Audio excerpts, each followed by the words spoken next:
Bueno, algunas preguntas. ¿Qué sucede cuando se le entrega calor a un gas?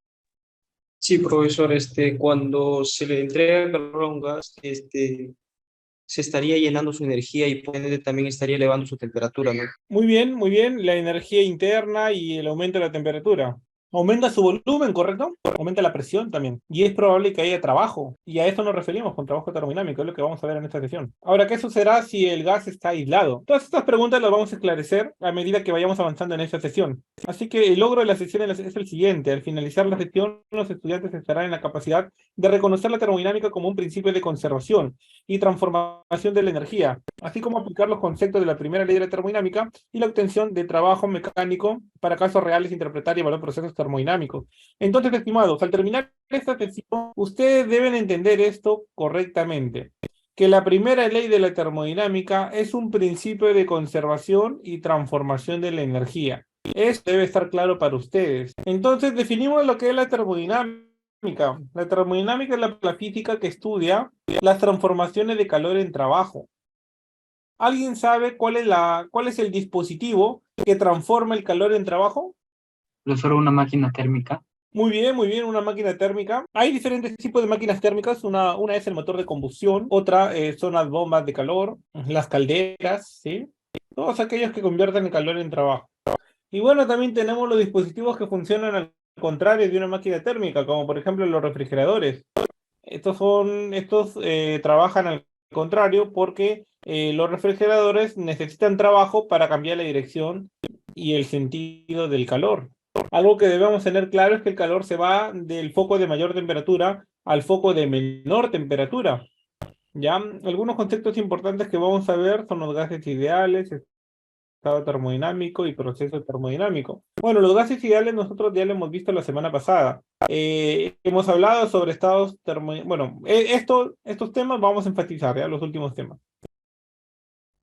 Bueno, ¿qué es un gas ideal? Un gas ideal, nosotros ya lo hemos visto la semana pasada, ¿verdad? Debe tener algunas características importantes para poder estudiarlos mejor. A esto le llamamos los gases ideales, pero ahora vamos a enfatizar en el estado termodinámico. ¿Qué es un estado termodinámico? Dice, para un gas ideal, el estado termodinámico es una situación específica del gas definida por sus propiedades termodinámicas. Estas propiedades son presión, volumen y temperatura. Si yo conozco la presión, volumen y temperatura de un gas ideal, puedo decir entonces que conozco su estado termodinámico. Al cambio, o a la variación de cualquiera de estas magnitudes de presión, temperatura, volumen, se le conoce como proceso termodinámico. Dice, cuando un gas ideal es llevado desde un estado inicial a un estado final, cuando un gas ideal es llevado de un estado inicial a un estado final, entonces, entonces decimos que aquí hubo un proceso termodinámico. ¿Ya? Bueno, ahora sí, ya podemos ir a la primera ley de la termodinámica. La primera ley de la termodinámica, a ver, un estudiante que me ayude a leer este párrafo, por favor. ¿Ya? Un voluntario, por favor. A ver, Erika, por favor. La primera ley de la termodinámica. La primera ley de la termodinámica es una generalización del principio de la conversión de la energía para incluir la transformación de energía como calor y como trabajo mecánico. Esta relación se puede expresar mediante la siguiente relación. Calor es igual a trabajo más variación de la energía interna. La primera ley de la termodinámica nos dice que la energía transferida, el calor, a un gas, parte de esa que se puede transformar en trabajo y parte de este calor puede aumentar la energía interna. Muy bien, muchas gracias, señorita. Claro, entonces ya habíamos dicho que la primera ley de la termodinámica era un principio de conservación y transformación de la energía. Entonces, ¿qué nos dice? Que si un gas ideal recibe calor, ese calor que recibe el gas ideal puede hacer de que el gas haga trabajo y parte de esto haga que la energía interna varíe. ¿Correcto? De esta manera nosotros ejemplificamos la conservación de la energía, pues la energía no se crea ni se destruye, solo se transforma. Así que si yo le suministro calor a un sistema, parte de esta energía puede hacer trabajo o aumentar la energía interna. Tenemos un recipiente como este, el cual tiene un gas ideal, y nosotros le suministramos calor. Bueno, acá hay una velita, ¿verdad?, que ejemplifica la transferencia y calor. Entonces nosotros vamos a observar que va a aumentar su energía interna, ¿sí? En otras palabras, las moléculas van a comenzar a vibrar con mayor velocidad. Por lo tanto, es probable de que haya una variación del volumen. Y si hay una variación del volumen, entonces decimos que hay trabajo, pues. Recuerden que el trabajo, para que haya trabajo tiene que haber desplazamiento. Y ese desplazamiento para un gas ideal está relacionado con la variación del volumen. Entonces, cada vez que hay variación de volumen, decimos que hay trabajo. ¿Alguna pregunta o consulta hasta aquí, estimados? No, profesor. Bueno, entonces habíamos dicho que el calor se puede convertir en trabajo y en variación de la energía interna. ¿Ya? A esto se refiere la primera ley de la termodinámica. Bueno, hay que tener en cuenta los signos. Cuando la energía es la que se está transfiriendo hacia el sistema, el calor es positivo. Cuando la energía es la que sale del sistema, el calor es negativo. Ahora, si se está haciendo trabajo sobre el gas, el trabajo es negativo, y si el gas hace trabajo, el calor es positivo. Quizás es fácil reconocer el signo del calor, porque si el calor entra hacia el gas es positivo, si el calor sale del gas es negativo. Pero quizás no es muy intuitivo para el trabajo. Pues acá yo le doy un pequeño tip, ¿ya? Si el volumen aumenta, el trabajo es positivo. Y si el volumen disminuye, el trabajo es negativo. Bueno, entonces ahora ya hemos hablado de estado termodinámico, ahora vamos a hablar sobre los procesos termodinámicos que debemos de conocer. Bueno, el trabajo se define como el integral de la presión diferencial de volumen. Ahora tenemos diferentes trayectorias. Trayectorias que vamos a estudiar son para el proceso isobárico, donde la presión es constante, y la presión es constante y el trabajo termodinámico será presión por variación de volumen. Para el proceso isovolumétrico o isocórico, el volumen es constante y no hay variación de volumen, no hay trabajo, pues. Bueno, entonces tenemos ahora tenemos el proceso isotérmico. El proceso isotérmico, como su propio nombre dice, la temperatura es constante. Entonces, en esta línea la temperatura es constante. Y si la temperatura es constante, bueno, el trabajo isotérmico estaría dado por esa fórmula.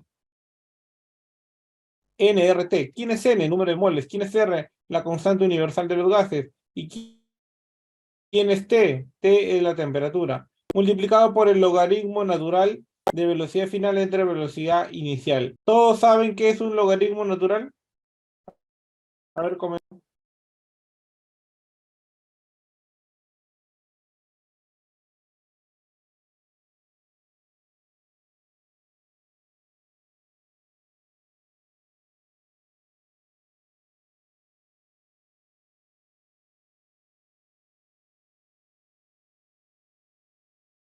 Sí, a ver, ¿alguien levantó la mano? Son las que tienen base ahí, profesor.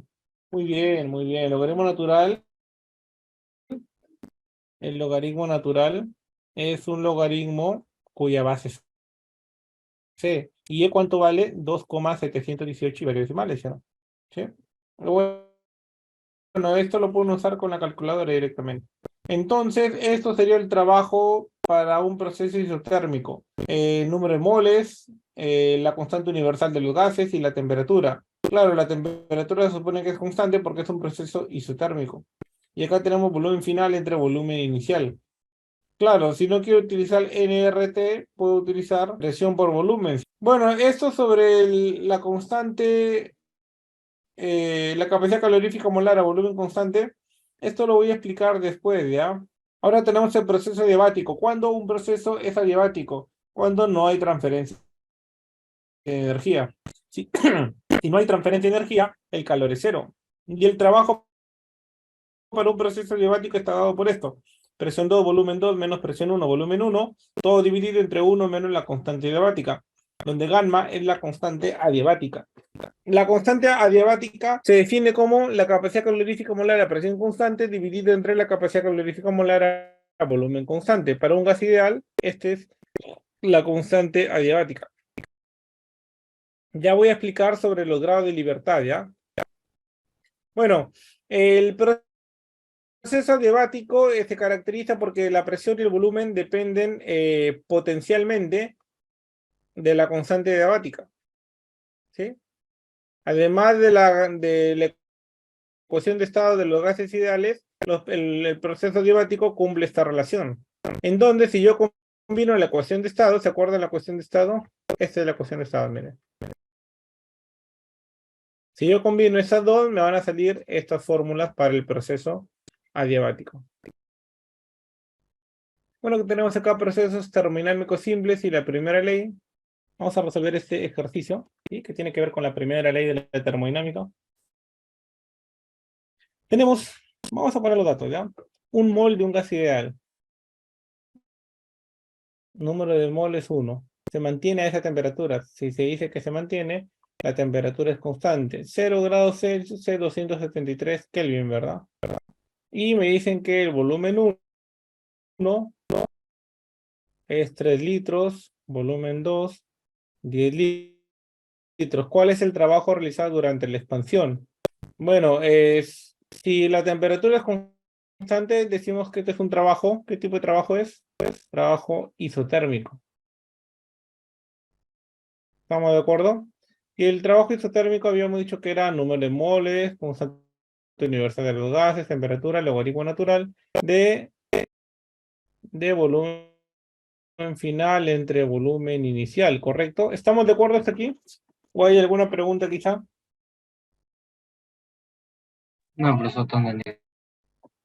Bueno, entonces todos estos datos ya lo tenemos, ¿ya? Número de moles 1, la constante universal es 8,31, la temperatura 273 y el logaritmo natural de volumen final entre volumen inicial. No es necesario cambiar de litros a metros cúbicos porque los litros se van. Aquí solamente multiplicar y sale.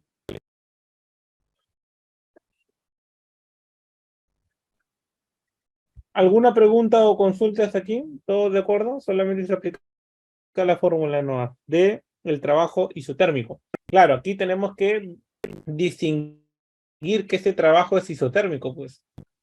¿Correcto? ¿Estamos de acuerdo? Sí, profesor. Bueno, solamente ponen a la calculadora eso y sale. Ya, vamos a ver este ejemplo, ¿ya? Tenemos un gas inicialmente a 300 Kelvin. Bueno, entonces tenemos la temperatura 1, ¿verdad? 300 Kelvin. Se somete a una expansión isobárica.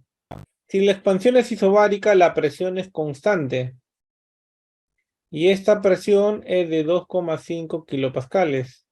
Si el volumen aumenta de 1, o sea, volumen 1 es 1 metro cúbico, a un volumen 2 de 3 metros cúbicos, si 12,5 kilojoules de energía se transfieren por calor, bueno, me están diciendo que hay una transferencia de energía, ¿verdad? Se supone que la energía se está transfiriendo hacia el gas, porque es del gas del cual estamos hablando. Así que el signo del trabajo va a ser positivo. Entonces, me piden calcular el cambio de la energía interna y la temperatura final. ¿Ya? Bueno, para calcular el cambio de energía interna utilizamos la primera ley de la termodinámica, que el calor se puede convertir en trabajo y el aumento de la energía interna. ¿Hasta aquí estamos de acuerdo? ¿Hay alguna pregunta, consulta, observación?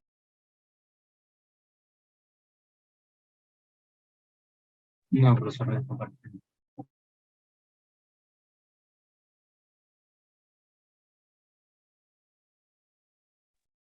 Bueno, entonces, en la primera ley de la termodinámica tenemos que tener en cuenta el signo del calor y el trabajo. Ya, como hay una transferencia hacia el gas, entonces el calor es positivo, 12,5 kilojoules. Ahora, la pregunta es la siguiente. Si el proceso es isobárico, recuerden que el trabajo isobárico es igual a presión por variación de volumen, ¿correcto? Ahora, la pregunta es la siguiente. ¿El trabajo isobárico es positivo o negativo? De acuerdo a lo que explicaba en la teoría. A ver.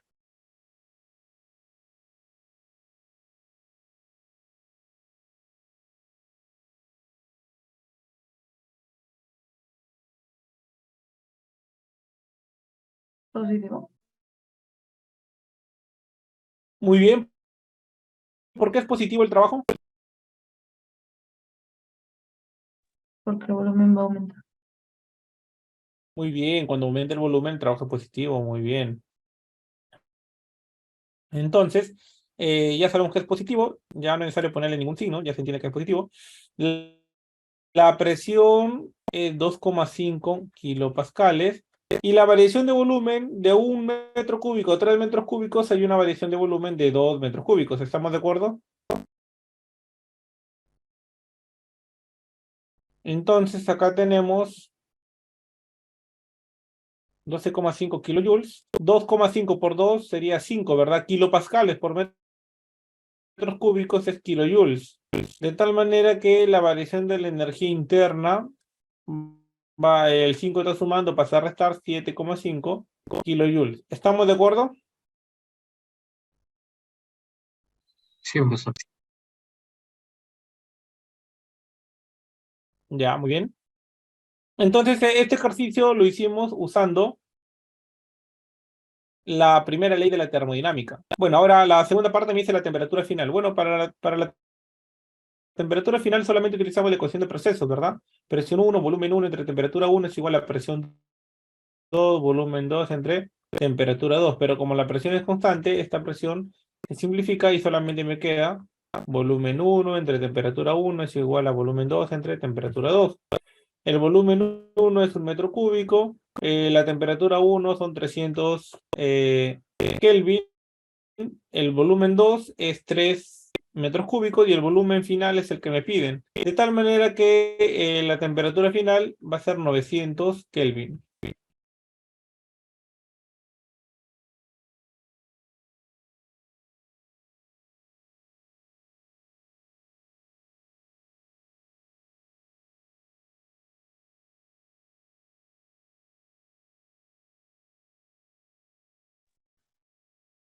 Muy bien, estimados estudiantes, ¿me confirman si me pueden escuchar? Sí, profesor.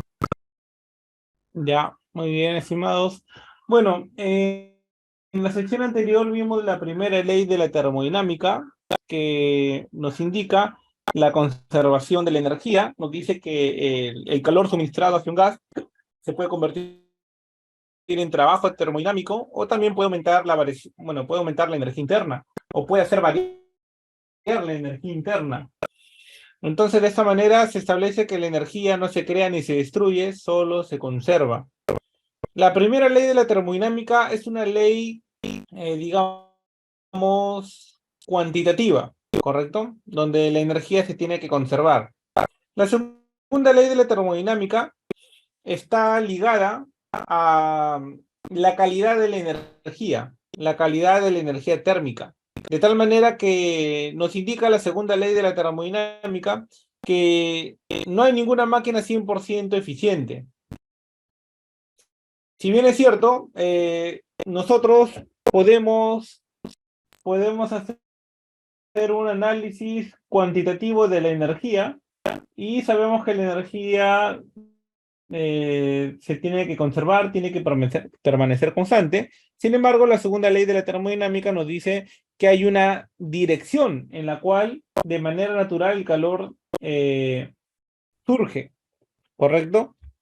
Esto lo vamos a ver en este tema de la segunda ley de la termodinámica. Saberes previos, procesos termodinámicos y primera ley de la termodinámica. El temario que vamos a ver es qué es un ciclo termodinámico, la máquina térmica, segunda ley de la termodinámica, ciclo de Carnot y eficiencia de una máquina térmica. Algunas preguntas. ¿Qué puede hacer un sistema termodinámico cuando el calor se le entrega? Bueno, ya hemos dicho de que cuando a un gas se le entrega calor, puede hacer trabajo. Ahora, la pregunta es la siguiente. ¿Qué dispositivo puede convertir el calor en trabajo?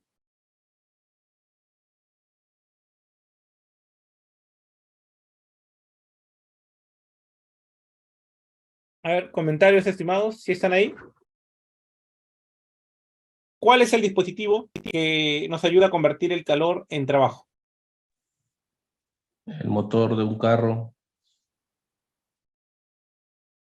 Muy bien, el motor de combustión. En general se llaman máquinas térmicas, ¿correcto? Muy bien, perfecto. El motor de combustión es un ejemplo de una máquina térmica. Existen varios tipos de máquinas térmicas, como por ejemplo las calderas, las bombas de calor, ¿sí? Muy bien, entonces vamos a hablar un poco sobre la máquina térmica. Como le dije, las calderas es un ejemplo y podemos ver este diagrama. Tenemos la caldera en donde el agua, bueno, pues se puede usar agua, donde el agua se va a calentar, se convierte en vapor y este vapor es el que mueve las turbinas. Si estas turbinas están conectadas a generadores eléctricos, obviamente se aprovecha este movimiento para generar electricidad. Ahora, una vez de que el vapor ya cumplió su función de mover las turbinas, entonces ya ese vapor se condensa y se convierte en agua otra vez. Ahora se emplea una bomba para que el agua retorne al lugar en donde estuvo al comienzo. Y de tal manera que con este diagrama vemos que así se genera un ciclo, ¿sí? Y el ciclo se va repitiendo muchas veces. ¿Alguna pregunta o consulta con respecto a este diagrama o con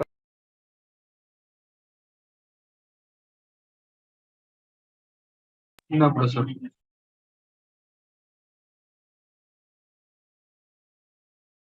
Muy bien, entonces tenemos acá la caldera y son recipientes de hierro en los cuales se vierte el agua para generar vapor y evitarlo y enviarlo a la turbina. La turbina es un aparato giratorio constituido en paletas en la cual la energía térmica del calor llega a la turbina, se transforma parcialmente en trabajo mecánico.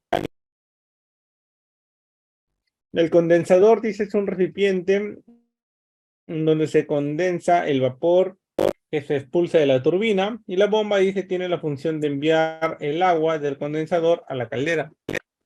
Muy bien, entonces, si bien es cierto, este es el diagrama, el esquema de estas máquinas térmicas es de la siguiente manera. Tenemos el foco, la temperatura del foco caliente, la temperatura del foco frío y en la temperatura del foco caliente está el calor absorbido, el calor que se va a brindar hacia la máquina térmica. La máquina térmica va a realizar un cierto trabajo, pero no toda la energía que recibe la máquina térmica se convierte en trabajo, parte se desecha. El calor del foco frío estaría en el condensador y el calor del foco caliente estaría en la caldera y el trabajo estaría en la turbina. ¿Estamos de acuerdo hasta aquí? ¿O hay alguna pregunta quizá?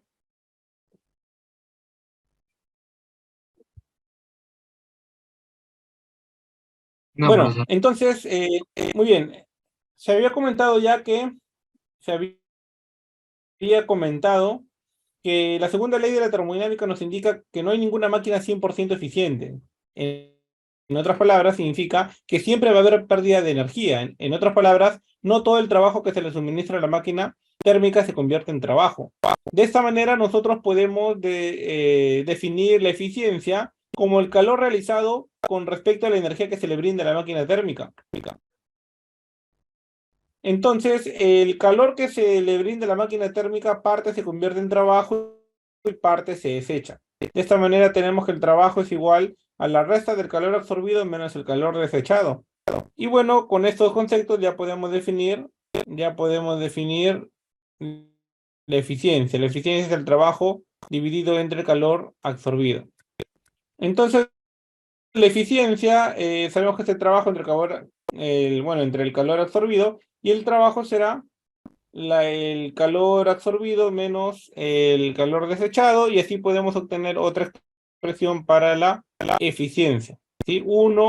La eficiencia también se puede expresar a través del calor de foco caliente y el calor del foco frío. Bueno, este sería el calor de foco frío y este es el calor de foco caliente, pues, el calor absorbido. ¿Alguna pregunta o consulta con respecto respecto a la eficiencia.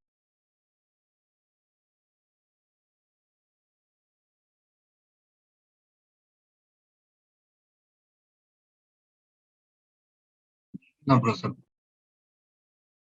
Disculpe, profesor, se me fue.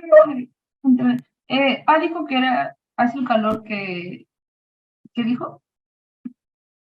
¿De qué? Dijo que A ver, ¿cuál es su pregunta?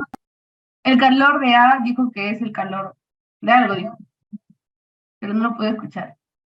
Claro, el calor de A se le conoce como calor del foco caliente y el calor de B se le conoce como calor del foco frío. Al calor del foco caliente también se le conoce como calor absorbido, porque es el calor que va a absorber la máquina térmica, o que se le va a brindar a la máquina térmica. Y el calor del foco frío también se le conoce como condensador, pues, porque ahí es donde se va a desechar la energía que no se ha logrado convertir en trabajo. ¿Estamos de acuerdo? Sí, profesor. Calor de foco frío, calor de foco caliente, también llamado calor absorbido o calor desechado, respectivamente. Muy bien, el motor de combustión no es el único ejemplo de máquina térmica. Una célula también podemos decir que es una máquina térmica, debido a que con un cierto calor absorbido, la célula puede realizar trabajo y también desecha calor, pues. Entonces enunciamos la segunda ley de la termodinámica de la siguiente manera. No es posible que exista una máquina térmica 100% eficiente o que pueda transformar todo el calor que recibe en trabajo. Es imposible. Entonces la pregunta es, si no se puede lograr el 100% de eficiencia en una máquina térmica, la pregunta es, ¿cuál será la máxima eficiencia que se puede lograr?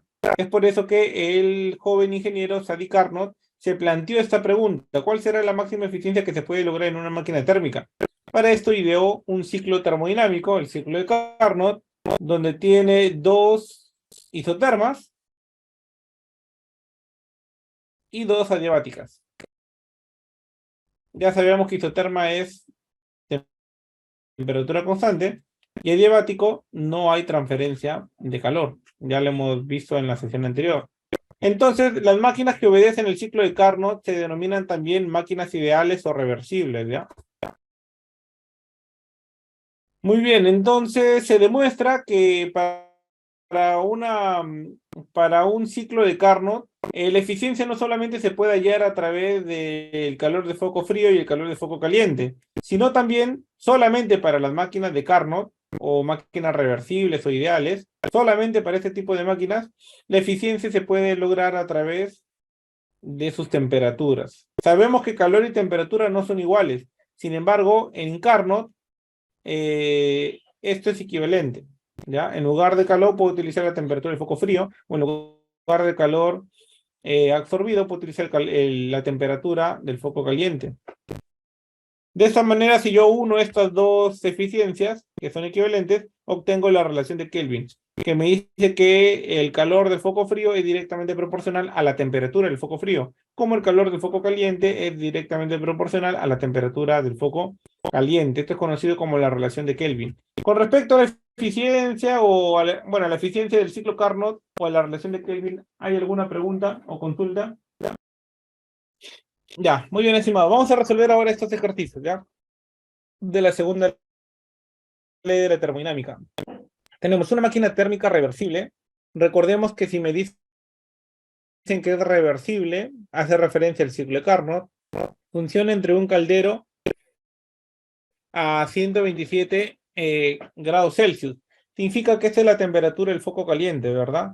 Pero debo convertirlo a Kelvin, por eso le sumo 273. Esto me da 400 Kelvin. Y un condensador, bueno, donde el agua se condensa, es la temperatura del foco frío de 7, pero tengo que sumarle 273 y me da 280 Kelvin. Determina el rendimiento de esta máquina. Bueno, como me dice que es reversible, entonces el rendimiento lo puedo expresar a través de la temperatura del foco frío y la temperatura del foco caliente. Así que el rendimiento será 1 menos 280 entre 400. Y esto me va a dar un rendimiento del 30%. ¿Alguna pregunta o alguna consulta desde aquí, estimados estudiantes? No, profesor. ¿Seguros? ¿Todo bien? Todo claro. Muy bien, es un ejercicio introductorio nomás, ¿ya? Veamos este otro ejercicio. Dice la temperatura del foco frío. Bueno, ya me dicen que es la temperatura del foco frío. Recuerden que tengo que sumarle 273. Esto será 300 Kelvin, ¿verdad? Sí, 300. Y me dicen que el rendimiento es el 25%. El 25% es un cuarto, ¿sí o no? Puedo expresarlo en porcentaje o en fracción, iguales. Hay la temperatura del foco caliente. La temperatura del foco caliente es lo que me piden. Pero me dicen que la máquina es ideal. Otra vez, si me dicen que la máquina es ideal, me hace referencia al ciclo de Carnot. Y por lo tanto, en el ciclo de Carnot, del rendimiento, yo lo puedo expresar a través de las temperaturas del foco caliente y la temperatura del foco frío. ¿Correcto? Entonces, me dicen que el rendimiento es 25%, que es lo mismo que un cuarto, y la temperatura del foco frío será 300, y con esto encuentro la temperatura del foco caliente. Esta 300 entre la temperatura del foco caliente está restando, al otro lado pasa a sumar. ¿Estamos de acuerdo hasta aquí? ¿O estoy explicando muy rápido? El un cuarto está sumando, pasa a restar. ¿Hasta aquí estamos de acuerdo? Sí, profesor. Sí, ¿Seguros? profesor. Bueno, tenemos entonces 300 entre temperatura del foco caliente, 1 menos un cuarto es 3 cuartos, tercia 1, tercia 100, y la temperatura del foco caliente será entonces 400 Kelvin. ¿Alguna pregunta, consulta, estimados, hasta aquí? Ninguna, profesor.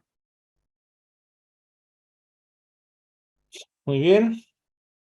A ver, vamos a hacer este ejercicio. Dice, una máquina térmica recibe 500 calorías. Si la máquina térmica recibe 500 calorías, este es el calor de foco caliente, pues 500 calorías. Si la eficiencia de la máquina es 25%, ya sabemos que 25% es un cuarto. Hay la masa del agua, me piden masa. Esta agua está a 25 grados Celsius para que se eleve a una temperatura de 28 grados Celsius con el calor liberado. O sea, esta variación de temperatura, que obviamente de 3 grados Celsius, se va a deber a la temperatura del foco frío o el calor liberado. Bueno, el calor de foco frío, calor liberado. Entonces, conociendo el calor liberado, yo puedo encontrar entonces la masa. Entonces, recordemos que la eficiencia será 1 menos calor del foco frío entre calor del foco caliente, ¿sí o no? Esa es la definición de eficiencia en forma general. La eficiencia es un cuarto. El calor, este calor lo vamos a usar para elevar la temperatura de una cantidad de gramos de agua. Y recordemos de que el calor en calorimetría era masa, calor específico, variación de temperatura. ¿Estamos de acuerdo? Masa, calor específico, variación de temperatura, ¿sí o no? ¿Hasta aquí hay alguna pregunta?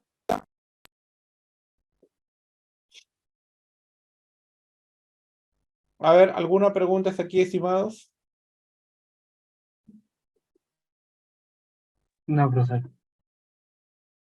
Bueno, muy bien. Entonces, la masa es lo que me piden. El calor específico del agua es 1 y la variación de temperatura, por lo que veo, es 3. Y con esto recuerden de que el calor estaba en calorías, ¿ya? Recordemos lo que vimos en calorimetría. Y bueno, el calor del foco caliente ya me dicen que es 500 calorías. Acá no necesito hacer cambio de unidades porque calorías se van con calorías. Recordemos que si yo utilizo que el calor específico del agua es 1, es porque sus unidades son calorías, gramos, grados Celsius. Así que la masa me va a salir en gramos. ¿Correcto? Y bueno, paso a restar, sería 3m entre 500, está restando, pasa a sumar, 1 menos un cuarto, ya sabíamos que es 3 cuartos, tercia 1, y sería 500 entre 4, 125 gramos, ¿sí? Porque estoy utilizando el calor específico en estas unidades. No sé si estoy explicando muy rápido, ¿se entiende? ¿No se entiende? ¿Hay preguntas? ¿Algún comentario?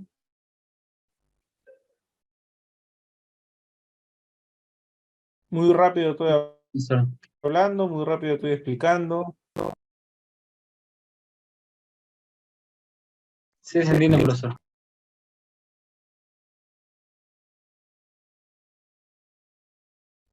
Sí, ¿verdad?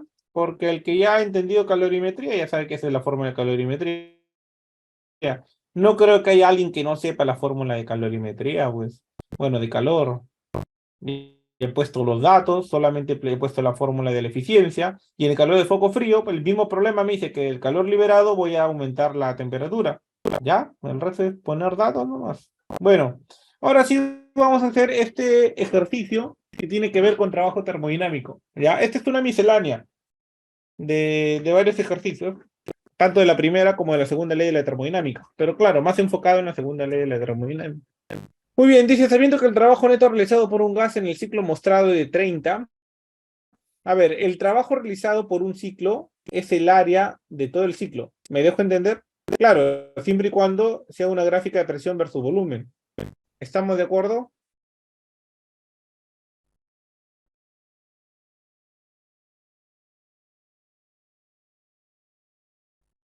Hola. Sí, profesor. Bueno, dice, se pide determinar el trabajo, me piden el trabajo del proceso de 1 a 2. ¿Quién es el trabajo del proceso de 1 a 2? Es el área debajo de este proceso, desde 1 hasta 2. Todo esto. Entonces, yo para encontrar el trabajo realizado del proceso de 1 a 2, yo ya sé que al menos esta partecita vale 30. Yo ya sé que esta partecita vale 30. Me falta lo que está abajo, ¿sí o no? Y lo que está abajo es esta área, que es un rectángulo. Recuerden que en una gráfica presión versus volumen, el área es el trabajo. Ya, pues el área del rectángulo es 4. Bueno, base por altura, ¿sí o no? Bueno, esto sería 10 kilopascales. Ya, pues entonces a eso le sumo el área del rectángulo, que es base por altura. ¿Y ya? Y el trabajo de 1 a 2 será 30 kilojoules. 4 metros cúbicos por 10 kilopascales. Kilopascales por metro cúbico es kilojoules. Esto sale 40 kilojoules. El trabajo de 1 a 2 será 70 kilojoules. Claro, estoy sumando estos 30 kilojoules más estos 40 kilojoules. En total, el trabajo de 1 a 2 será la suma, pues de todo. 70 kilojoules. ¿Estamos de acuerdo? ¿O hay alguna pregunta?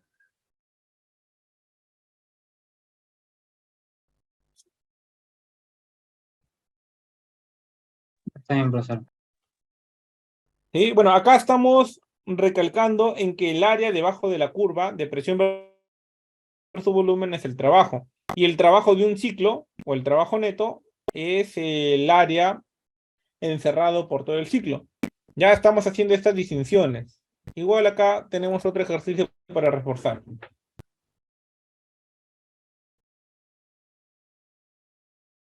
Tenemos, si una máquina térmica desarrolla el ciclo mostrado en el gráfico a razón de 30 ciclos por minuto, su potencia en vatios es, miren, recordemos que potencia es trabajo entre tiempo, ¿sí o no? Entonces, ¿yo cómo puedo obtener el trabajo de este ciclo? A ver, si han entendido el ejercicio anterior, me van a poder decir cómo puedo encontrar el trabajo.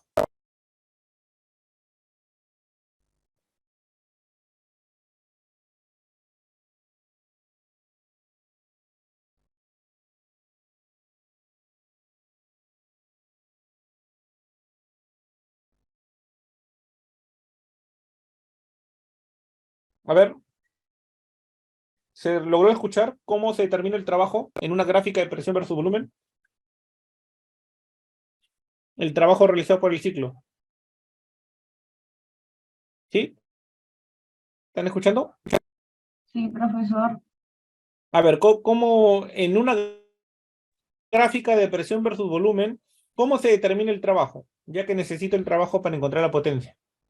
30 ciclos más el área de lo de abajo, que Con el sería área del 100 gráfico. por 20. El área del cuadrado, bueno, del rectángulo.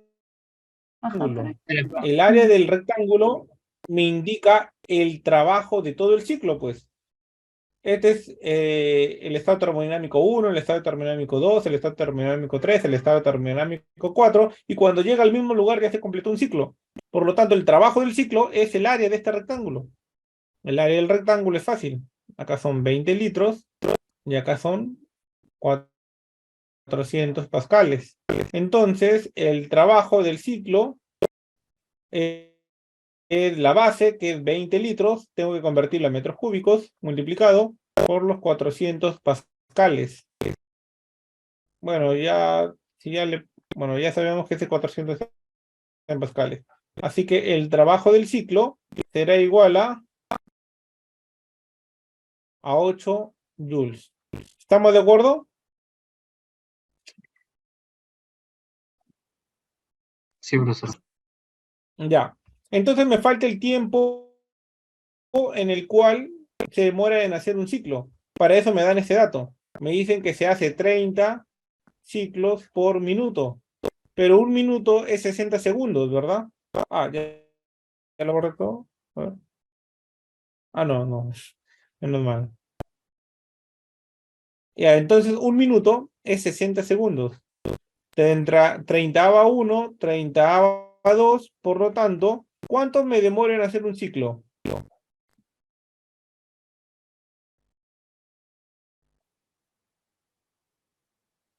¿Cuánto me demoro en hacer un ciclo en este problema? 0.5 segundos.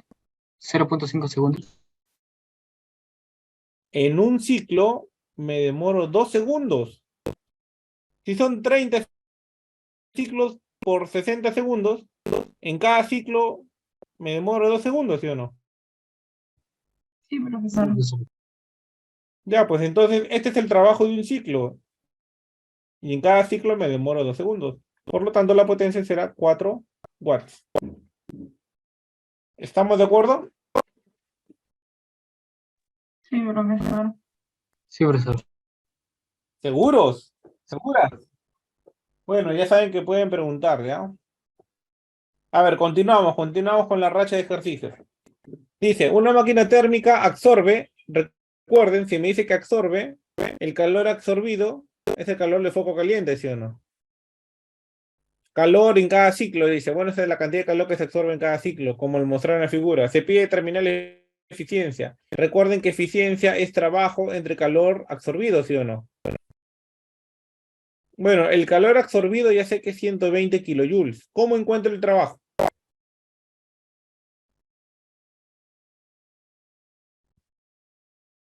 Hola.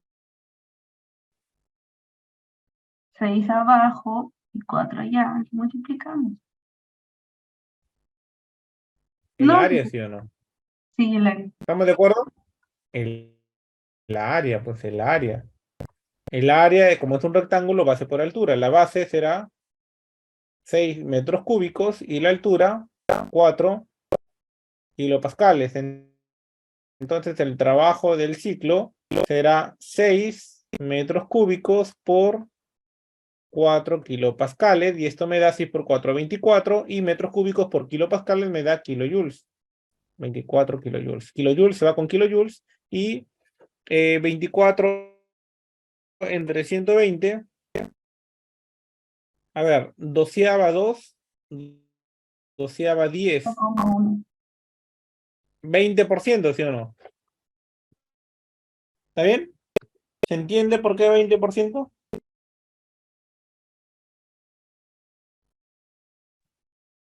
No, me perdí. Ya. 2 entre 10. O ya, si gustan, miren. Ya, tengo 2 entre 10, ¿sí o no? Si multiplico por 10 abajo y si multiplico por 10 arriba, no me queda 20 entre 100, ¿no es lo mismo que 20%? Sí, profesor. Sí, profesor. ¿Sí o no? A ver. La Ustedes, incidencia. estimados, tienen que desarrollar ese poder, estimados, en ¿Por qué ver por ciento? cosas en donde no hay. ¿Por ¿Por qué por ciento? ciento? Sí, ¿por qué, pues, por qué por El, ciento? No, o el sea, por ciento en el significa 1 anterior, entre 100. sí sé eso, pero en el anterior me dijeron, nos piden minutos y ahorita nos pueden determinar la eficiencia del ciclo, o sea, siempre cuando nos piden determinar la eficiencia del ciclo, No, o sea, es por ciento, el anterior me pidió minutos. Digo, sí, la minutos. potencia. La potencia no es lo mismo que eficiencia. Y entonces cuando pide potencia quiere decir tiempo, y cuando pide eficiencia quiere decir porcentaje. Claro, potencia es trabajo entre tiempo. En cambio, la eficiencia es trabajo entre el calor absorbido. Profesor, pero se da Y en la poten- porcentaje. claro, bueno, lo pueden poner en decimal, pero lo normal es que lo pongan en porcentaje. Ah, Si ya, ustedes profesor. gustan, o si ustedes gustan, pueden decir que es que es 0,2 la eficiencia. Pero lo normal es expresarlo en porcentaje. ¿Por qué? ¿Qué significa esto? Significa que de 100 joules que absorbe la máquina, ¿cuánto se hace trabajo? Si la eficiencia es del 20%, 20 joules hace trabajo. Y 80 se pierden, se desechan. ¿Estamos de acuerdo? Sí, profesor. Sí, profesor. Ya, pues tengan cuidado. La potencia es un concepto que vimos cuando hicimos trabajo y energía. La potencia no es un concepto nuevo para nosotros. El concepto nuevo es la eficiencia, trabajo entre calor absorbido. Ya, no confundan potencia con eficiencia. Por eso les estoy poniendo esta variedad de ejercicios para que ustedes distingan los conceptos y también aprendan conceptos nuevos, como por ejemplo que en una gráfica de presión versus volumen, el área es el trabajo. Y si quiero el trabajo del ciclo, el área de todo el ciclo, pues, de todo lo que encierra. Por eso he hecho estos ejercicios con gráficas. He aplicado el concepto de eficiencia. ¿Ya? Esto es de la segunda ley de la termodinámica y después estos ejercicios ya tienen que ver un poco con la primera ley de la termodinámica, pues.